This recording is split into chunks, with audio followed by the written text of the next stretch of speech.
কী রে, এত সাজগোজ করেছিস? কোথায় বেরোবি? মা, তুমিও না? কাল রাতে খেতে বসে বললাম যে, এর মধ্যেই ভুলে গেলে। অলিশার বাড়িতে যাব, ওর বার্থডে ট্রিটটা নিতে হবে না? তোর বাবা কিন্তু বাড়িতে আছে আজ, খেয়াল থাকে যেন। বেশি দেরি হবে না, ওই 9টার আগে ফিরে পড়ব। নীরা বেরিয়ে যেতেই নন্দিনী চায়ের কাপ নিয়ে হাজির হলো তন্ময়ের কাছে। তন্ময় তখন টিভির রিমোট হাতে নিয়ে কি একটা পুরানো দিনের সিনেমা দেখতে মগ্ন। চায়ের কাপটা তন্ময়ের হাতে দিয়ে নন্দিনী বলল, এই চলো না গো, আজ তো বাড়িতেই আছো, একটা সিনেমা দেখে আসি। তন্ময় চায়ের কাপে চুমুক দিয়ে বলল, নীরা বাড়িতে একা থাকবে? আরে নীরা ওর বান্ধবীর জন্মদিনে গেছে, বাড়ি ফিরতে 9টা বাজবেই। সিনেমা? তার চেয়ে বরং চলো ওই সিনেমা হলের পাশেই যে নতুন রেস্টুরেন্টটা হয়েছে, কি যেন নাম, আহারের দরবারে। ও হ্যাঁ, তো তাহলে তো ভালোই হবে, আমি কিন্তু বিরিয়ানি খাবো। এদিকে নীরা আলিশার বাড়িতে যাচ্ছে বলে আজ বেরিয়েছে নিলয়ের সাথে। 3 দিনের ছুটিতে নিজেরাই একটা দরকারে নিলয় বাড়ি এসেছে। বেঙ্গালুরুতে জব করে নিলয়, বাড়ি এসেছে অথচ নীরার সাথে দেখা করবে না, তা হয় নাকি? পরশু রাতেই ফ্লাইট, বেঙ্গালুরু ফিরে যেতে হবে নিলয়কে। মুখোমুখি বসে গল্প জমিয়েছে নীরা আর নিলয়, সঙ্গে নীরার পছন্দের বিরিয়ানি। হঠাৎ কথা বলতে বলতেই নীরা চুপ। নিলয় জিজ্ঞাসা করে, আরে কি হলো, সাইলেন্ট হয়ে গেলে? নীরা ইশারা করে পিছনে তাকাতে বলল নিলয়কে। মুখটা বিকৃত করে বলল, আজ সব শেষ, এখান থেকে পালাতে না পারলে আর রক্ষে নেই। এদিকে তন্ময় আর নন্দিনী এসে বসে পড়েছে পিছনের কোণার একটা সিটে। নীরার তখন নিজেকে আড়াল করার চেষ্টা। নিলয় জিজ্ঞেস করলো, বেরিয়ে যাবে কি এখান থেকে? আরে মাথা মোটা, বেরোতে গেলেই তো হাতে নাতে ধরা পড়ব। বাবা যদি একটিবার এদিকে তাকায়, আমি আজ গেলাম। নীরা ভয়ে দুরু দুরু। নিলয় বলে, তুমি এক কাজ করো, ওয়াশরুমে চলে যাও, আমি বরং বসি। আমাকে তো চেনে না তোমার বাবা মা।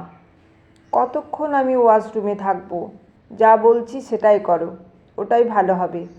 নীরা ওয়াশরুমে যেতে উদ্যত হলে নিলয় বলল, এই যে ম্যাডাম, ওয়াশরুমে যাওয়ার দরকার নেই, তাকিয়ে দেখো তোমার বাবা মা চলে গেছেন। যাক, বাঁচা গেল। নীরা যেন হাঁপ ছেড়ে বাঁচে।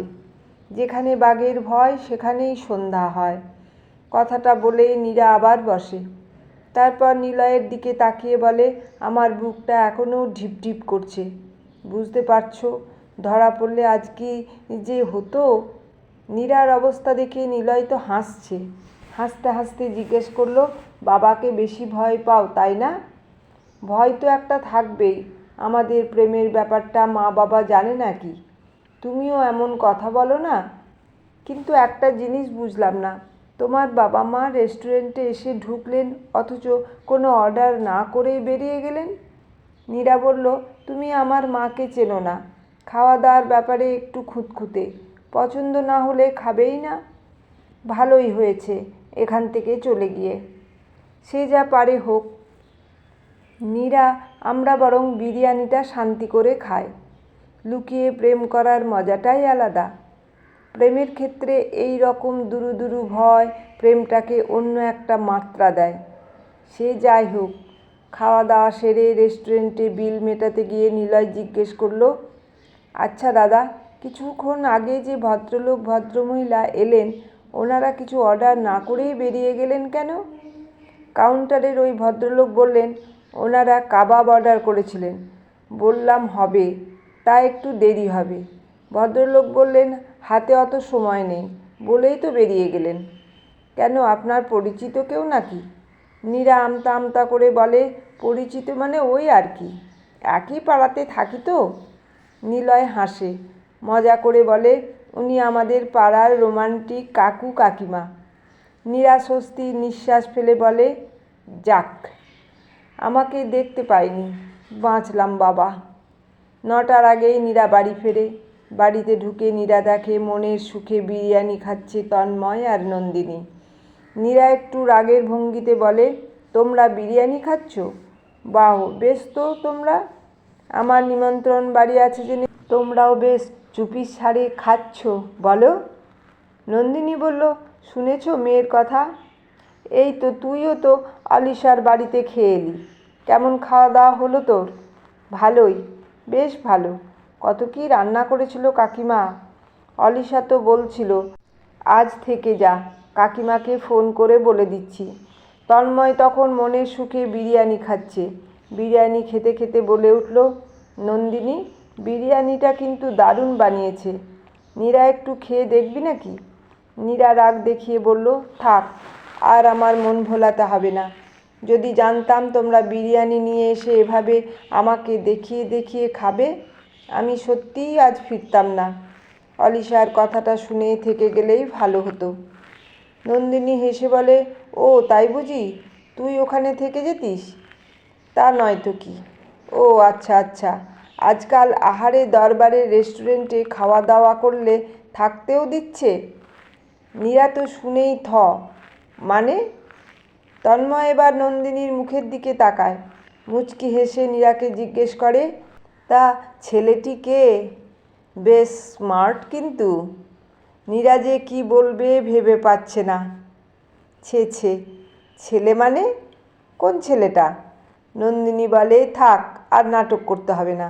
আগে থেকে বলে দিলে আমরা তো আর আহারে দরবারে যেতাম না। কত আশা করে গেলাম আহারে দরবারে খাবো, আমাদের সন্ধেটাই মাটি করে দিলে। আর এখন বাড়িতে বসেই বিরিয়ানি খেলেই দোষ, তাই না? নীরা আর ভাষায় পাচ্ছে না কি বলবে। খুব মৃদু স্বরে বলে, তার মানে তোমরা? আমরা। তোর বাবাই তো বলল এখান থেকে কেটে পড়ি। আমাদেরটা তো মাটি হলোই, আর ওদেরটা মাটি করে লাভ নেই। অগত্যা আর উপায় কি, ফিরে এলাম। মাটি বললেই তো আর সবটুকু মাটি করা যায় না, আর আমিও এত বোকা নই। তাই মোড়ের মাথায় অবাক জলপান থেকে 2 প্যাকেট বিরিয়ানি নিয়ে তবেই ফিরেছি। যাও, এবার নিজের ঘরে যাও। তোমার ওই রাজপুত্রের গল্পটা পরে শুনবো আমরা। এখন অন্তত শান্তি করে খায়। কলমে সরজিৎ ঘোষ।